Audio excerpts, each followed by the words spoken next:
I want to talk about a K-drama called The Trunk, starring Gong Yoo. You might recognize him from Train to Busan. He's the recruiter in Squid Game. He's in a bunch of shit. It's a really intense drama with a slight mystery thriller component as the B plot. There will be spoilers, by the way. And it really does a great job of exploring the complexity of relationships, codependency, addiction, manipulation, and how severely trauma can impact people for their entire lives moving forward. A part of what makes it really interesting is the premise, which sounds like something out of a rom-com in anime or manga, but it's actually taken pretty seriously in this show. And that premise is that there's a spousal service where you can have a husband or wife for a year. What makes the premise interesting here, though, is that it's taken really seriously because Han Jeon Wong, who I'm sure I just butchered the name of. I'm going to be honest with you.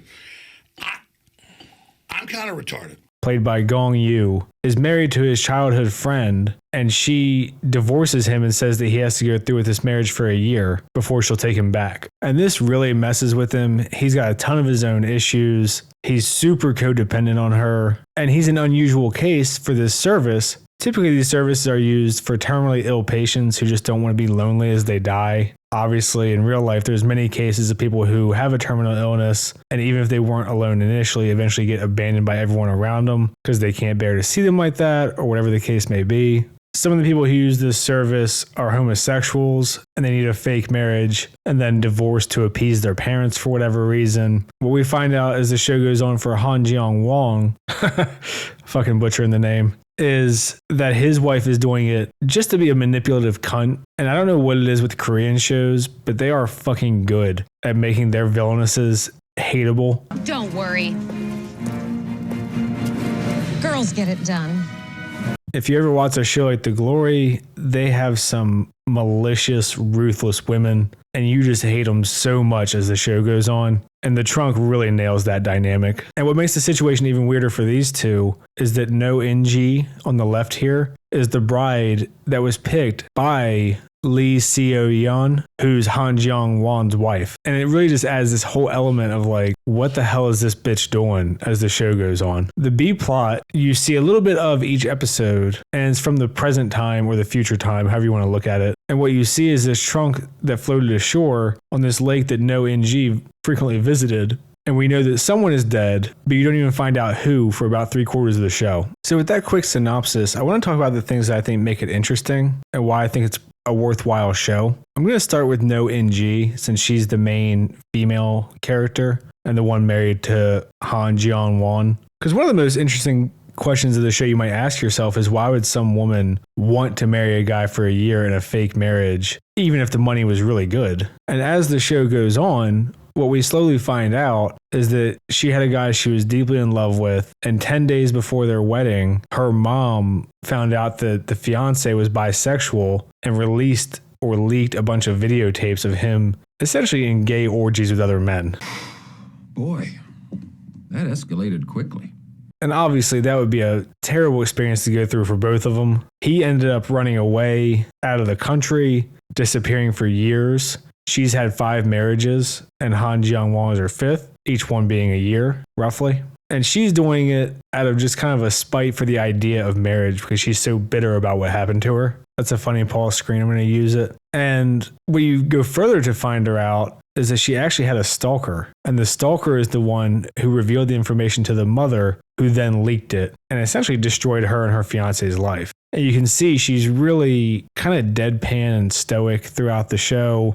She's constantly referencing the manual and tries to justify everything that she does that's nice as an obligation and just being good at her job. Oh, I like money. And I think it's really clever the way that it's done, because you can see as the audience member throughout the show that there's obviously more to her kindness than just obligation. And it's pretty interesting because he asked her early on if he can just make her have sex with him. And he's kind of trolling because he's pissed off about the whole thing. And she's like, sure, if it's consensual and both people want to, they're allowed to. So you have a pretty playful dynamic that's really interesting the whole time. And because of how serious her trauma is, along with Han Jeong Won's, you get this really nice setup where it makes sense that the characters are really slow opening up to one another gradually throughout the season. And I think it feels really rewarding as they do, because obviously it's something that's very difficult for both of them. And once you have the full context, it really makes sense as to why. And one of my favorite dynamics of the whole show comes from his ex-wife and No NG, where his ex-wife is just being a giant cunt.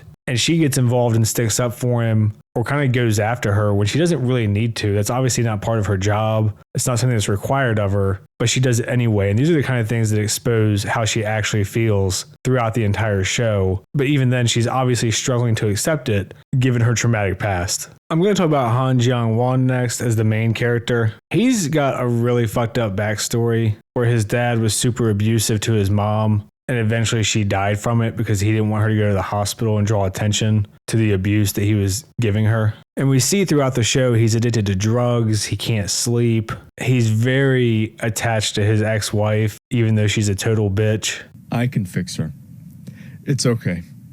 And a part of his arc, and it's so nice to see, is him slowly becoming more dependent on No NG instead. And then eventually, near the end, they both learn to become independent enough to be functional on their own. So I think it's a really good moral lesson and just character arc and a good just positive message in general about not getting into relationships until you're comfortable with yourself or at least functional with your own life before you try to just put all your burdens on someone else to deal with. And it does set up for a very kind of wholesome and sweet, but also very warped romance between him and No NG, because it's a very trauma-driven, desperation kind of oriented fixation that he has on just not being alone instead of finding self-fulfillment and being content before wanting a healthy relationship with other people. And I really like the dynamic between No NG and Han Jung-won because he's so pathetic and such a loser at the beginning. Le who?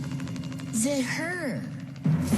He's essentially begging his ex-wife to come back to him, even though she treats him like shit. And she's the one who stands up for him and starts to help him see things as they are and not as he wants them to. And he realizes as the show goes on and she treats him kindly, how poorly he was actually being treated before. And again, a lot of the story is trauma-driven. So he saw his mom sneaking to the fridge to try to eat food because she was worried that his dad would abuse her. He stopped her from trying to kill herself. He blames himself for letting the abuse get to that point where she actually did die. He has this big thing with cameras where the dad put a camera in this fancy ass chandelier. So he just feels like he's always being watched and can't really function. He can't sleep without all kinds of drugs and just not being in the house. But he also won't move out because he doesn't really feel like he has anywhere else to go. He's just a really interesting person in a really fucked up way that makes it very easy to root for him to succeed. And I think it's a really positive thing that you're seeing, even though some of it's hard to watch, where he slowly becomes less dependent and eventually gets off the drugs. We see that he's starting to sleep better, even though he still has nightmares and his own issues. He finally stands up to his wife and tells her to fuck off and just realizes how crazy she is. And even then, we find out as the story goes on that him and his wife are trying to have a kid. And we see that she tried to overdose on pills and kill the baby. It didn't work. And then he sees her step out into traffic to try to kill both herself and the baby. And he asked the doctor to save the baby's life first and not worry about the wife. And it's kind of one of those things where you realize that maybe subconsciously he did see how bad she was treating him, but he just wasn't aware enough and couldn't stand up for himself to really recognize and voice it. And even then, as much of a psycho as she is, he still blames himself. And that's part of what he's dealing with too, is accepting that maybe he pressured her into that situation and he's not a good guy. And that's kind of what helps him start to move forward and accept who he is. Again, just really interesting characters with a lot going on. And the show only takes place in a few different settings. It's not some big adventure. A lot of it's in his house or the wife's house or job, at the company where No NG is from, at the studio where he works making music. But when you have characters that have so many different dynamics and the relationships play off each other and the trauma, it really sets up for a lot of interesting things going on without being super action heavy. And it's funny, if you are a fan of somebody like Nerdrotic, he'll bitch about how Marvel shows are just people sitting down at a table and talking and how boring it is. But this show is a ton of that, but with actually good characters. You don't care that they're not out gallivanting around. It's perfectly fine just to hear the conversations and watch the arcs and the lessons and the development because it's well executed.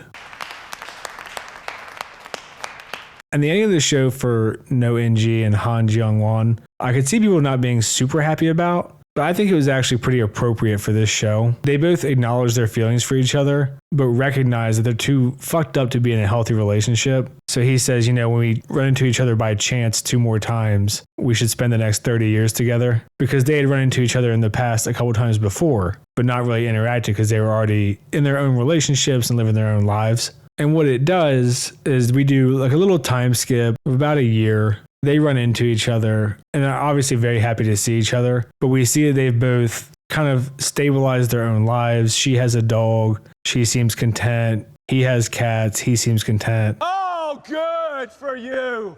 And it seems like they're both waiting for each other, which, you know, if you're into kind of romantic things, I think it works. Personally, I do prefer more closed endings. I like to see all the threads wrapped up and everything tied up with a nice tidy bow. But I think that the montage of them becoming independent and functional before they see each other again makes a lot of sense for these characters. And the implication is so obvious that you can just accept, like, yes, they're getting back together. They just recognize that they weren't in a position to immediately because of how codependent they were on one another. And the last character that I really want to talk about is Lee Seo-yeon. And I am just fucking these names up. Everyone in this room is now dumber. But she's pretty much the last main character. There's other characters that are kind of interesting. The Stalker is kind of interesting just as a crazy ass antagonist. The husband of Lee Seo-yeon, who we find out is from the same agency as No NG. He's okay. He's kind of a simp. And his story is a little bit simpler. He's a little bit more ego driven. And he's just kind of in love with her crazy ass for whatever reason. But she is a really good antagonist because she is just such a bitch. Like, she tells Han Jung-won at one point she wishes he would just die. She initiated this whole divorce, you find out, just as a way to exert control over him. She essentially wanted him to be so dependent on her that she was like his goddess, and she just had complete control of him. And that's kind of what drives her crazy throughout the show, is that with No NG, he's becoming more independent. Now you see now, you done fucked up, you know that, don't you? Or at least less dependent on her. And we see she's hooking up with her fake husband quite a bit. The whole thing is just vindictive and spiteful. She's willing to go after No NG. We saw that she was willing to kill her own baby because she was so against it. Once it upsets her to a certain point, she tells them to get divorced so she can get back with him, even though she's the one who initiated all this.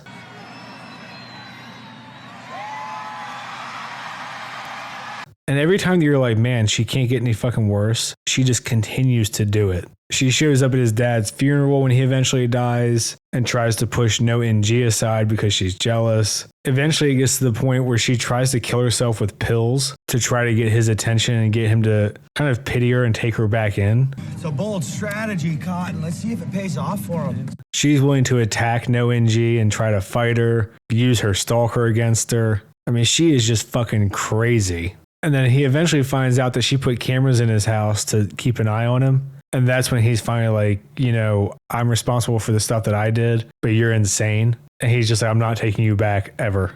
Boom. Roasted. It's so cathartic because you're finally like, yes, fuck her. Good for you. And the scene that I have on screen right now, there's actually a really nice little parallel where he's walking in the rain sad. The first time is as a kid, he's upset because of the stuff going on with his mom. Lee Seo-yeon, his childhood friend and ex-wife in the show, holds her hand out to him and with an umbrella, you know, is there for him and takes him in. And when you look back at that as the early stages of her wanting to control him and exploit his vulnerability, makes it really disturbing. But in the present day, he's walking through the rain, obviously upset, and No NG is the one who shows up, but she's just doing it out of concern.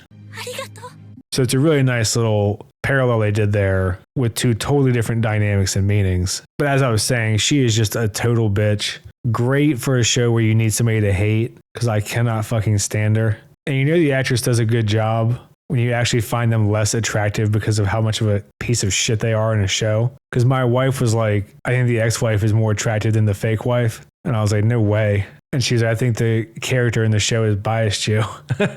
And she might be right. I don't know. But when you actually find the character uglier because they're just such a vile asshole, you have to give a lot of props to the actor or actress in this case. But I think I'll leave it there. I don't really have too much else to say about it. I thought it was a really intense show. A lot of funny little moments despite how dark the show is overall. I thought the characters were really complex and interesting. And it does a really good job of exploring relationships and the meaning of marriage and the dynamics of people and how some people were just manipulators and how toxic being codependent can be, and sort of the importance of your own independence and self-reliance just emotionally and mentally before you get into a relationship. Obviously, it's got things to say about addiction and the kind of support you need to get past it, and the very clear message of how much better you'll feel once you do, and the ability to find closure with things that are traumatic and keep moving forward with your life. I've seen some people complain that the show is boring, and I can see it not being for everyone, but I think it's a really good show and really worthwhile as far as dramas go.